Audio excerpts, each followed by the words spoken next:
On December 12th of this week, we celebrate the feast of Our Lady of Guadalupe.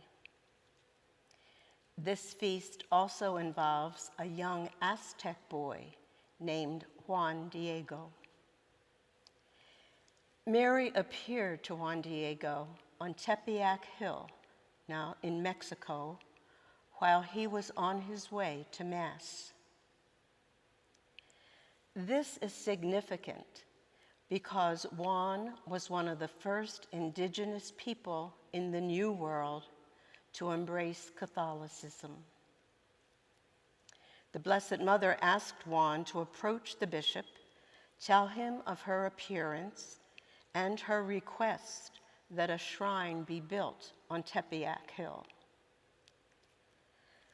At that time, there had been an Aztec shrine to the sun god, S-U-N. Mary wanted that shrine replaced with the shrine to her son, S-O-N, the Son of God. However, when Juan Diego requested this of the bishop, he demanded proof of Juan's vision. So Juan returned to the hill, as Mary told him, where roses would be blooming in December. He picked some of the flowers, wrapped them in his cloak, and went to the bishop. When Juan opened his cloak, the flowers fell out, and an image of the Blessed Mother was imprinted on his cloak. That was proof enough for the bishop. He gave his blessing, and a chapel was built on the hill. The cloak with the miraculous image of the Blessed Virgin Mary is still preserved today, and it is enshrined in the Basilica of Our Lady of Guadalupe in Mexico City. Before Mary's appearance, the Aztec people had been very resistant to Christianity. But because Mary's features, her dress, and her language were of the indigenous people, the gap between the Aztec and European worlds was more easily bridged, leading many Aztec people to follow in Juan Diego's steps in embracing Christianity. The image of Our Lady of Guadalupe continues to be a symbol of a new humanity in which all people are considered children of God. After Mary's appearances, Juan Diego himself lived in a small dwelling near the chapel. For the rest of his life, he served as a caretaker of the chapel on the hill, greeting pilgrims, spending time in prayer and devotion until his death in 1548. On May 6, 1990, Juan Diego was finally canonized by Pope John Paul II. Juan Diego now is buried in the vicinity of the present shrine of Our Lady of Guadalupe. Juan Diego was able to believe and accomplish the impossible because he believed Mary and Mary believed in him. Who believes in you? Who has helped you to believe in yourself? Our Lady of Guadalupe and Saint Juan Diego, pray for all of us.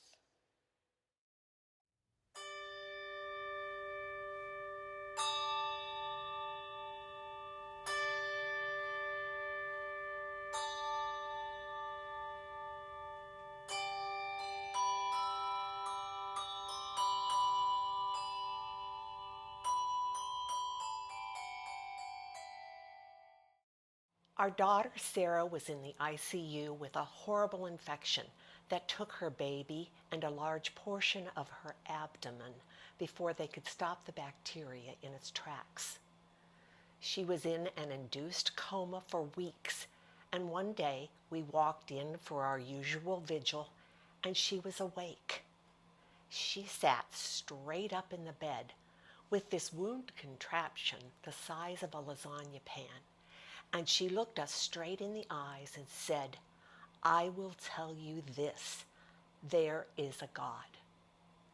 Sarah was never a forceful person, and she laid right back down and went back into her groggy state.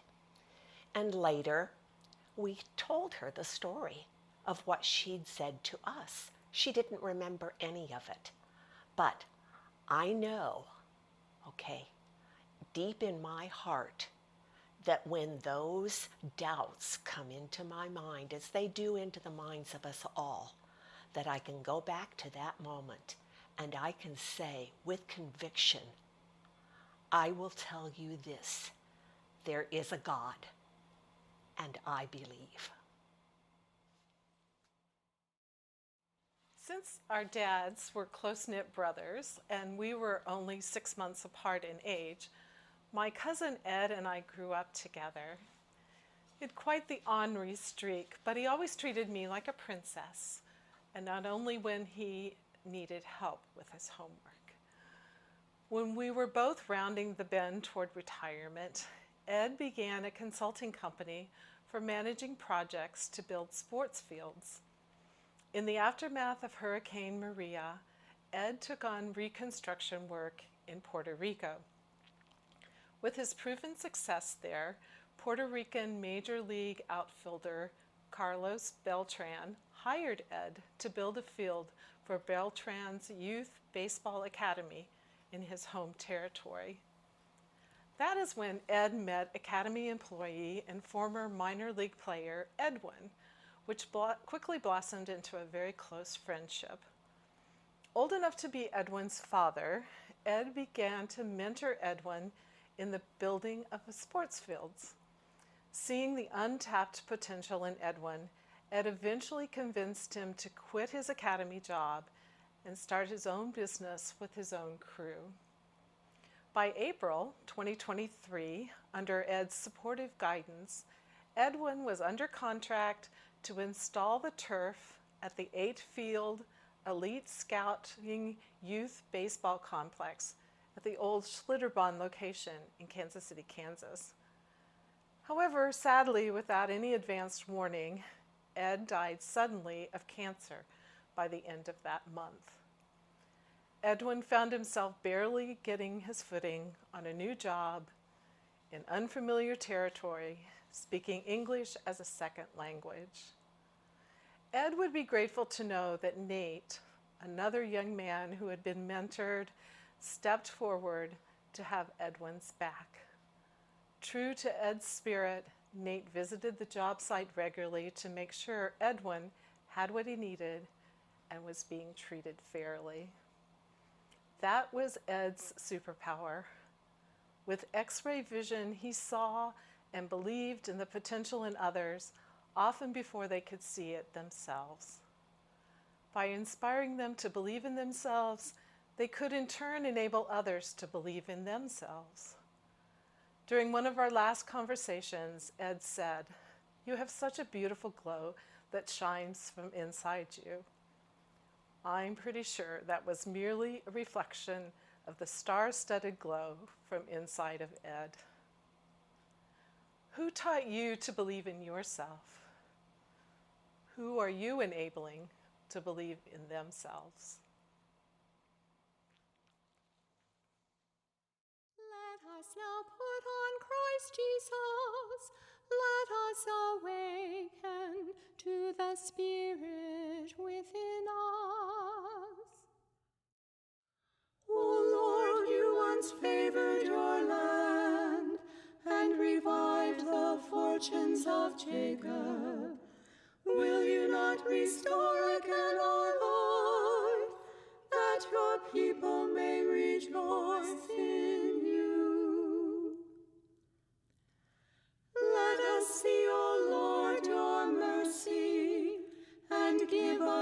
your saving help. I will hear what God has to say, a voice that speaks of peace. Mercy and faithfulness have met, justice and peace have embraced. Faithfulness shall spring from the earth, and justice look down from heaven. The Lord will make us prosper, and our earth shall yield its fruit. Justice shall march before him, and peace shall follow his steps. Let us now put on Christ Jesus